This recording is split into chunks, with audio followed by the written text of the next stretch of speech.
नमस्कार दोस्तों, स्वागत है आपका divine vision Hindi YouTube channel पर। दोस्तों, आज हम आपको बताने वाले हैं रामेश्वरम के बारे में। रामेश्वरम कैसे जाएं, रामेश्वरम कब जाएं, रामेश्वरम में खाने पीने की क्या व्यवस्था है, रामेश्वरम में रुकने की क्या व्यवस्था है, रामेश्वरम में दर्शन कैसे करें और रामेश्वरम में घूमने वाली कौन कौन सी जगह है। तो बने रहिए हमारे साथ वीडियो के अंत तक। और अगर आप चैनल पर नए आए हैं तो कृपया चैनल को सब्सक्राइब जरूर करें। रामेश्वरम हिंदुओं का एक पवित्र तीर्थ है। यह तमिलनाडु के रामनाथपुरम जिले में स्थित है। यह तीर्थ हिंदुओं के 4 धामों में से एक है। इसके अलावा यहाँ पर स्थापित शिवलिंग 12 द्वादश ज्योतिर्लिंगों में से एक माना जाता है। यह हिंद महासागर और बंगाल की खाड़ी से चारों ओर से घिरा हुआ एक सुंदर शंख आकार द्वीप है। चलिए दोस्तों, तो जानते हैं कि रामेश्वरम हम कैसे जाएं। रामेश्वरम जाने के लिए आपके पास 2 ऑप्शन हैं। पहले ऑप्शन की अगर बात करें तो है बाई ट्रेन। दोस्तों, अगर आप रामेश्वरम ट्रेन से जाना चाहते हैं तो सबसे नज़दीकी रेलवे स्टेशन जो है वो रामेश्वरम ही है। रामेश्वरम स्टेशन से रामनाथ मंदिर की दूरी यानी रामेश्वरम मंदिर की दूरी 2 किलोमीटर है। लेकिन दोस्तों, हो सकता है कि आपके शहर से रामेश्वरम तक की डायरेक्ट ट्रेन ना हो।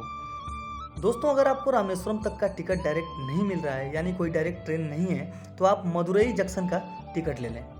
मदुरई रेलवे स्टेशन एक बड़ा स्टेशन है, तो आपके शहर से मदुरई तक का आसानी से ट्रेन मिल जाएगी। मदुरई रेलवे स्टेशन से रामेश्वरम की दूरी लगभग 170 किलोमीटर है, तो आप मदुरई रेलवे स्टेशन से रामेश्वरम की ट्रेन पकड़ के आसानी से जा सकते हैं। दोस्तों, रामेश्वरम रेलवे स्टेशन से पहले आपको पंबन ब्रिज का अद्भुत नज़ारा देखने को मिलेगा।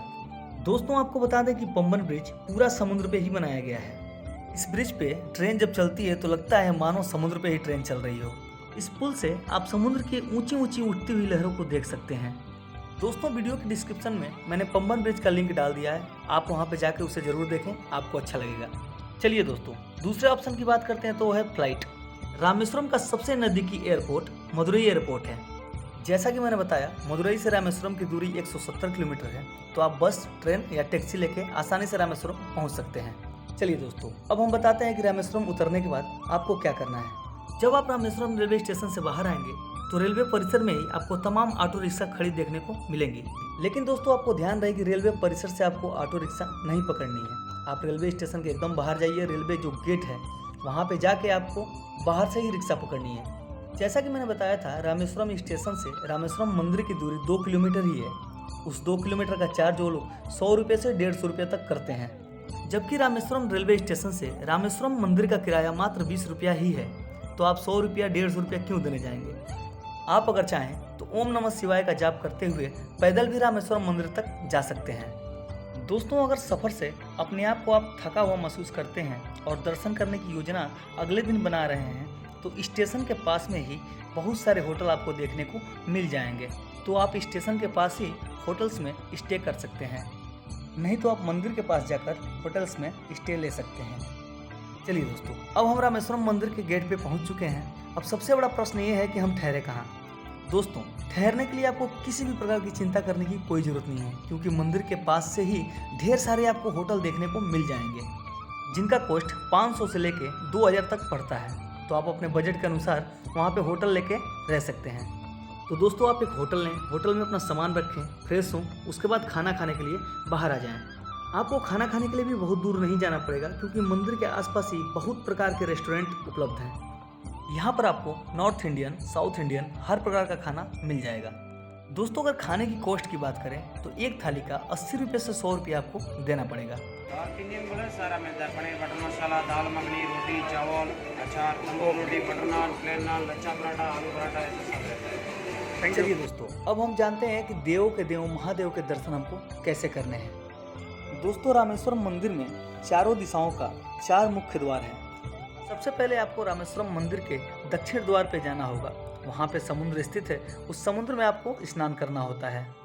ओम नमः शिवाय हर हर महादेव का नाम लेते हुए आप समुद्र में स्नान करें। स्नान करने के बाद आप पूर्व द्वार पे जाएं, क्योंकि दोस्तों, भोलेनाथ के दर्शन करने से पहले आपको मंदिर परिसर में ही बने 22 कुंडों के जल से स्नान करना होता है। दोस्तों, पूर्व द्वार पर आपको 22 कुंडों के जल से स्नान करने के लिए 51 रुपये यानी 51 रुपये का रसीद कटवाना पड़ता है। कहा जाता है इन 22 कुंडों में 22 तीर्थों का जल है। ऐसा माना जाता है कि यहाँ पर स्नान करने से शरीर के सभी कष्ट और रोग दूर हो जाते हैं। दोस्तों, इस पूरी प्रक्रिया में लगभग आपको 2 घंटे लग जाएंगे। आश्चर्य की बात यह है कि समुद्र के समीप रहते हुए भी इन कुंडों का जल मीठा है। स्नान करने के बाद आपको वहीं पे कैंपस में कपड़े बदलने की सुविधा है, तो आप वहाँ पे जाके कपड़े बदलें। हो सके तो दोस्तों आप नए कपड़े ही पहने। चलिए दोस्तों, अब हम बढ़ते हैं भोलेनाथ के दर्शन करने की तरफ। दोस्तों, जब आप मंदिर में प्रवेश करेंगे तो सबसे पहले आपको नंदी की मूर्ति दिखाई देगी। वहाँ पे आप मत्थे टेकिए और अपनी मन्नतें मांगिए। उसके बाद दोस्तों आप आगे बढ़ें और भोलेनाथ के दर्शन करने के लिए लाइन में लग जाएं। हर हर महादेव, जय शिव शंभू, जय शिव शंकर, ओम नमः शिवाय का नारा लगाते हुए आप भोलेनाथ का दर्शन कीजिए, अपनी मन्नतें मांगिए, विशेष मांगिए। उसके बाद मंदिर के गर्भगृह से बाहर आ जाएं। दोस्तों, मंदिर के अंदर तमाम छोटे बड़े मंदिर आपको देखने को मिलेंगे, जिसके दर्शन करते हुए आप मंदिर से बाहर निकल जाएं। चलिए दोस्तों, अब हम जानते हैं रामेश्वरम में घूमने वाली कौन कौन सी जगह है। दोस्तों, सबसे पहला अग्नि तीर्थम। अग्नि तीर्थम शहर भक्तों द्वारा पवित्र माने जाने वाले पवित्र स्नान से भरा है। अग्नि तीर्थम मंदिर के पारंपरिक क्षेत्र के बाहर स्थित इस तरह का सबसे बड़ा स्नानागार है।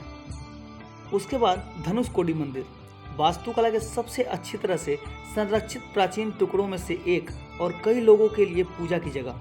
धनुषकोडी मंदिर को 1964 में रामेश्वरम में आए एक चक्रवात के दौरान बहुत नुकसान हुआ था। मंदिर आज अपने पूर्व गौरव के बजाय केवल खंडहर के रूप में खड़ा है, लेकिन अभी भी सबसे पवित्र और सबसे लोकप्रिय रामेश्वरम के पर्यटन स्थलों में से एक है। अगला स्थान है दोस्तों जटायु तीर्थम। अपनी तरह के एकमात्र मंदिरों में से एक जटायु तीर्थम मंदिर रामायण के महाकाव्य में एक पौराणिक व्यक्ति भगवान जटायु को समर्पित है। जटायु को राक्षस राजा रावण ने मार डाला था, जब उन्होंने उसे देवी सीता का अपहरण करने से रोकने की कोशिश की थी।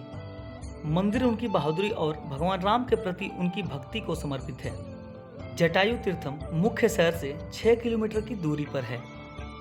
एक और स्थान जिसे आपको रामेश्वरम की यात्रा के लिए अपनी सूची में जोड़ना चाहिए, वह है अरियामन बीच। भव्य सफेद रेत हिंद महासागर के तट पर फैला है। आप अपना समय समुद्र तट पर विभिन्न जल क्रीड़ा गतिविधियों का आनंद लेने में बिता सकते हैं, या समुद्र के आश्चर्यजनक दृश्यों का आनंद लेने के लिए नौका विहार भी कर सकते हैं। रामेश्वरम शहर से 21 किलोमीटर की दूरी पर स्थित आप सुबह 6 बजे से लेकर शाम 6 बजे तक समुद्र बीच के तट पर आ सकते हैं। अगला स्थान है दोस्तों पंचमुखी हनुमान मंदिर। यह मंदिर श्री रामनाथ स्वामी मंदिर से 2 किलोमीटर की दूरी पे है। आप सप्ताह के किसी भी दिन सुबह 6 बजे से शाम 7 बजे के बीच मंदिर के दर्शन कर सकते हैं। लक्ष्मण तीर्थम। लक्ष्मण तीर्थम एक मंदिर है जो पूरी तरह से भगवान राम के भाई भगवान लक्ष्मण की पूजा के लिए समर्पित है। भक्त मंदिर को अत्यंत पवित्र मानते हैं और यह 2 देवताओं के बीच भाईचारे के प्रेम के प्रतीक के रूप में प्रसिद्ध है। आप किसी भी दिन सुबह 6 बजे से शाम 7 बजे के बीच लक्ष्मण तीर्थ के दर्शन कर सकते हैं। अगला स्थान बिलुंडी तीर्थम है। एक ऐसा स्थान जो धार्मिक रूप से पवित्र और प्राकृतिक रूप से सुंदर दोनों है। बिलुंडी तीर्थम रामेश्वरम शहर में पानी का एक पवित्र शरीर। ऐसा माना जाता है कि भूमि में झरने का निर्माण तब हुआ था जब भगवान राम ने नगरवासियों के लिए पीने योग्य पानी उपलब्ध कराने के लिए जमीन में एक तीर चलाया था। आप सुबह 6 बजे से शाम को 7 बजे तक बिलुंडी तीर्थम जा सकते हैं। अगला स्थान है दोस्तों राम सेतु।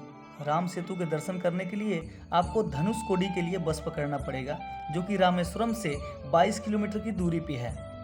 राम सेतु का लिंक मैंने अपने डिस्क्रिप्शन बॉक्स में दे दिया है, आप वहां पर जाके देख सकते हैं। और अंतिम स्थान है दोस्तों भारत के पूर्व राष्ट्रपति, प्रसिद्ध वैज्ञानिक और राष्ट्रीय नायक डॉक्टर APJ अब्दुल कलाम का जन्म स्थान। कई पर्यटक उनकी विनम्र शुरुआत के लिए उनके पुराने घर की यात्रा करते हैं और उनकी याद में उन्हें श्रद्धांजलि अर्पित करते हैं। तो आप भी वहाँ पे जाकर श्रद्धांजलि अर्पित कर सकते हैं। चलिए दोस्तों, अब हम जानते हैं कि रामेश्वरम हमें कब जाना चाहिए। रामेश्वरम में घूमने के लिए सबसे अच्छा सर्दी का मौसम होता है। रामेश्वरम घूमने के लिए सबसे अच्छे महीने नवंबर से फरवरी तक हैं, क्योंकि दोस्तों साउथ इंडिया में गर्मी बहुत ज़्यादा पड़ती है, इसलिए आप सर्दियों के मौसम में ही जाएं। दोस्तों, हमारी दी हुई जानकारी आपको कैसी लगी? अगर अच्छी लगी हो तो कृपया वीडियो को लाइक और चैनल को सब्सक्राइब जरूर करें। आपका दिन शुभ हो। जय श्री कृष्णा।